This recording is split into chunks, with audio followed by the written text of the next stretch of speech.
Welcome to Off-Grid Shop Oregon. On this channel, you'll find semi-manly stuff like cleaning your kitchen with power tools, life hacks that involve welding, maybe a Ford truck, maybe a mini bike. Please like, comment, and subscribe. Thanks. I want to convert this trail camera, game camera, to using lithium-ion batteries, because it takes 8 AA's, and I like to record video. I'm not using it for hunting. I just like to take videos of animals on the property, and it eats through those batteries. I mean, every week or something I got to come up with 8 more AA's, so I'm tired of that. And I happen to have a bunch of rechargeable lithium-ion batteries. These are 18650 lithium-ion batteries.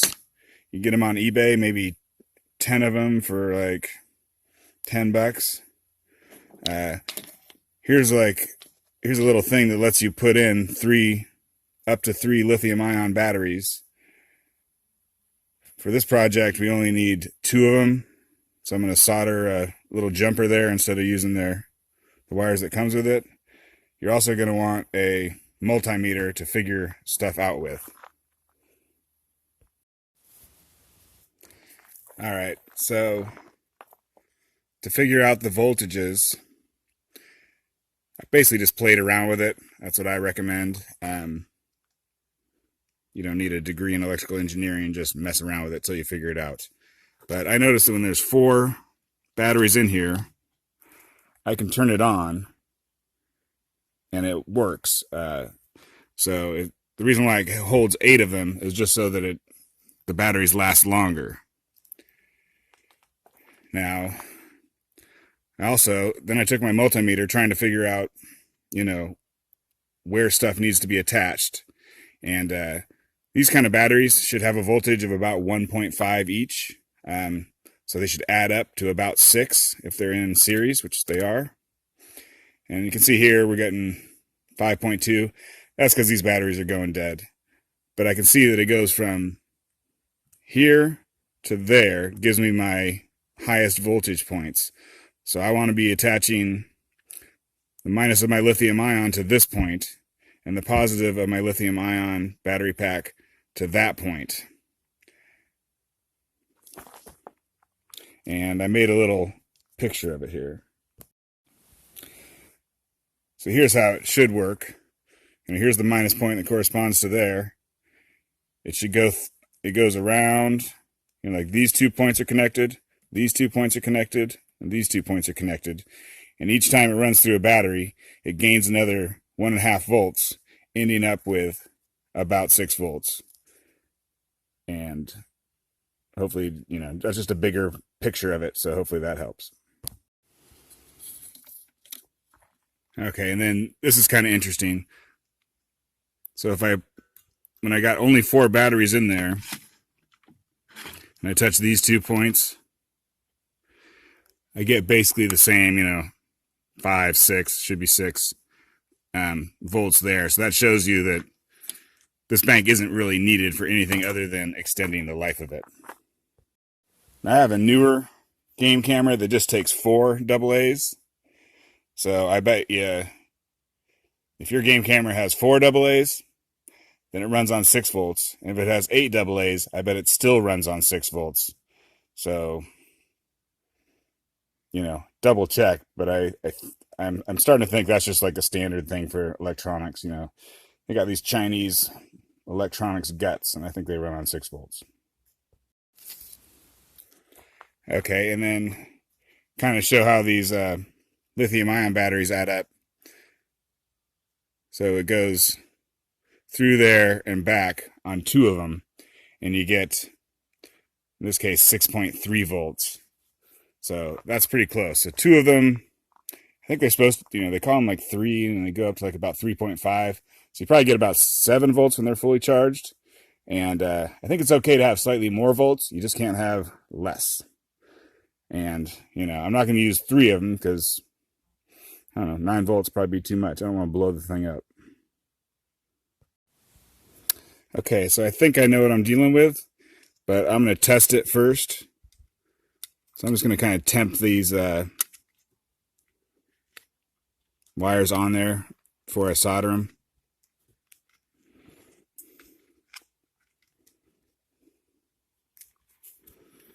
And this whole holder just has little holes that you can use. So, whoop. From there to there to there to there.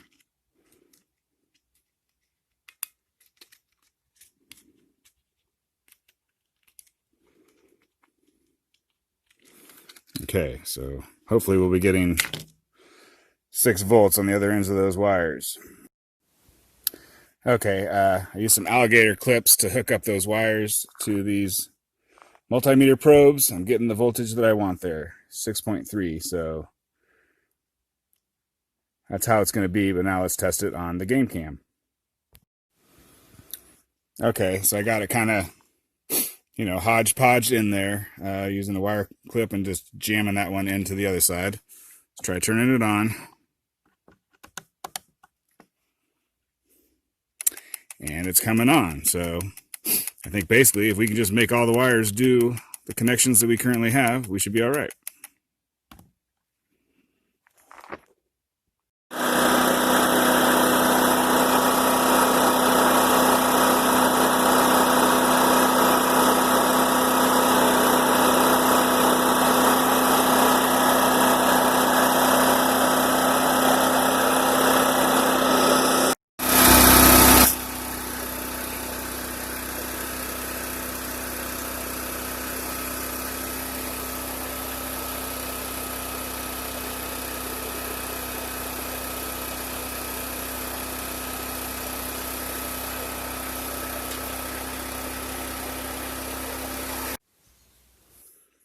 Okay, my camera's not recording exactly correctly, but so I soldered a wire to the minus part and the plus part of the game camera, trail camera, and then I soldered a wire to this negative part of my little battery compartment, and I was having problems. Like, I was trying to solder to the ends of them, but it melts the plastic and kind of weakens it. So I'm just going to use one of the wires that comes with the thing and then go right to this part, which doesn't melt the plastic. All right, so this is the wire I got. It's like a 3-stranded wire. It's where I've been getting these yellow and red and green stuff. The correct colors would be red and black, but I'm just going to use red and green. I kind of messed up and used a yellow here, so we'll just pretend that's green. Okay, I'm going to drill a hole so that I can get a wire into the battery compartment. So here's your game camera. I'm going to drill the hole. See right there. That'll hit the battery compartment. Probably want to be careful on doing this.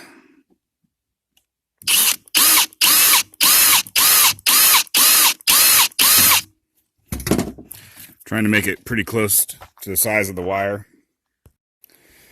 Okay, I want to make a container for the battery compartment that's kind of watertight. So I just got this super old, I don't even know what it is, some sort of can. I'm going to put a piece of wood in there to support it a little bit while I drill it. I'd rather have like an entirely plastic screw top container, but I don't have one that's the right size for this, without doing something really big. So I'm just going to go with this thing for now. If it causes problems, I'll switch it out later. All right, so I tied a knot in this wire so that it can't be pulled out.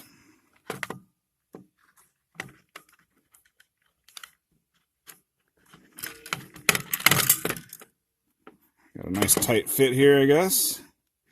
I'm having trouble getting it to go through. There we go. So now you can pull it this way, which I don't really like, but you can't pull it that way. Now let's put it into our can here. And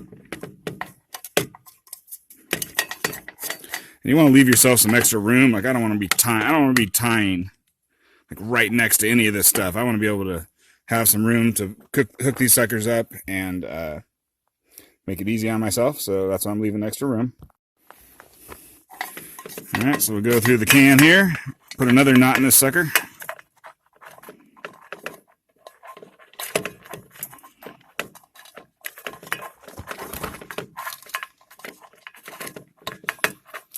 This is solid wire, it's not stranded. I wish I had some small, well, about the same size, but stranded, but I don't have that, so go with what you got.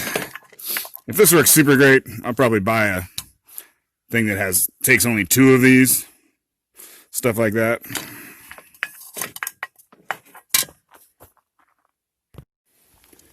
Okay, let's hook up the wires. Got my wire strippers.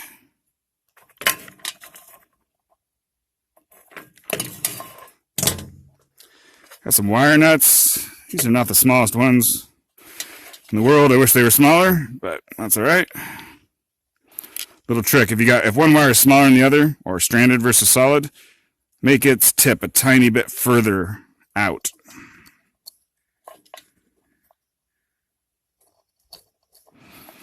Just connect these with a wire nut here.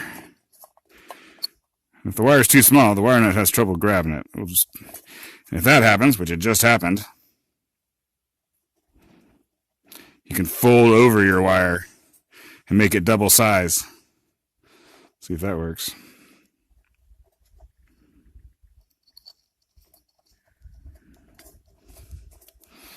That did help. Okay, to make sure it's on there, you pull on both wires. If one of them comes out, you got to do it again.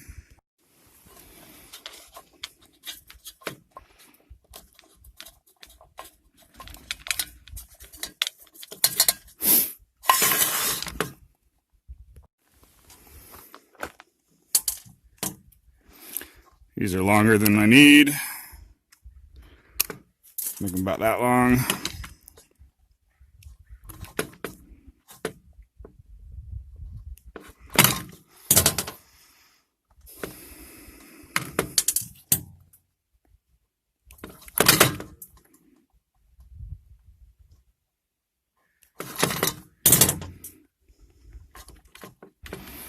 Red to red. Is always correct on the little things on what I've done here. Just leaves you with your yellow and your green, which is not ideal, but I mean, it will work. Okay.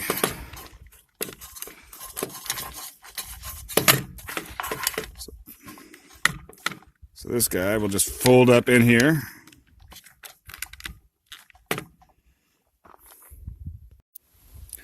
Put our little cover back on.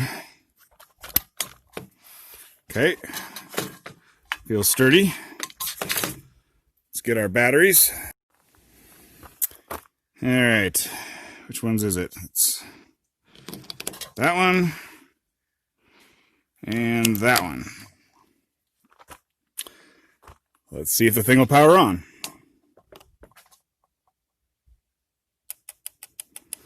Yep, it powers on, so I think we're good to go, sort of.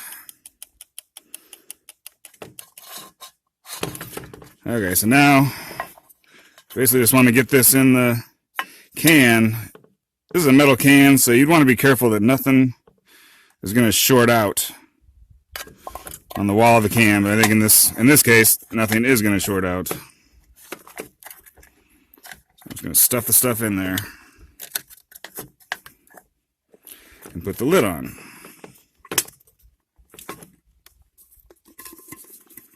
Now, we would like it. I'm going to bend that out. Let's see. Well, whatever. We want to stop water from getting in now, so let's see if we can do something about that. Okay, well, I think I'm going to throw some caulking on there. There's definitely better types of caulking, but what the heck, I'm just going to do it. As far as this guy goes, it can't get water in it because the hole's on the bottom. So you're pretty safe there.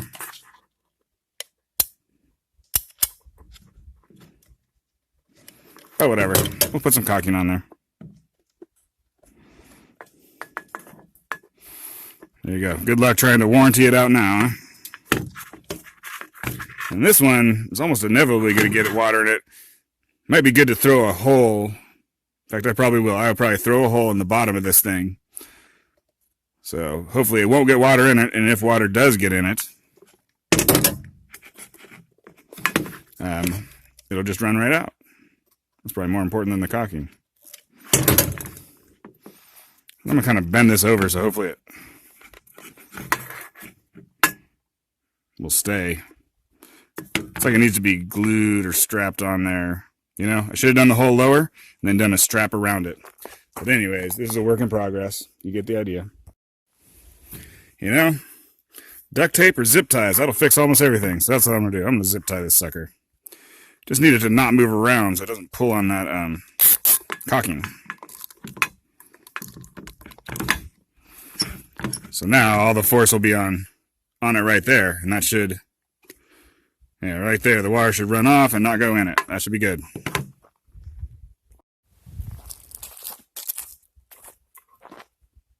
All right, so here's what it looks like. We're going to try it out. What we have around here is a possum for sure.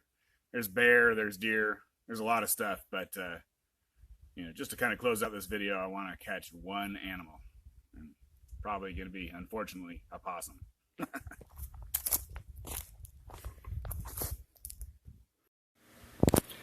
Here's the charger I use. I got it off of Amazon. It was in the $15 to $20 range.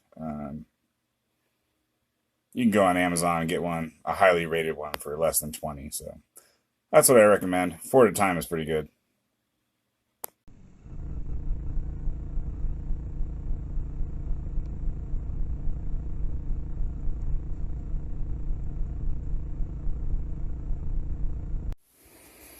All right, here's another game camera. Takes 4 batteries. Just want to show you that I'm testing it, and I mean these batteries are almost dead. So, but you know, if they were full, you'd be getting about 6. So I think 6 volts. That might be how they all are. Definitely a number to look for.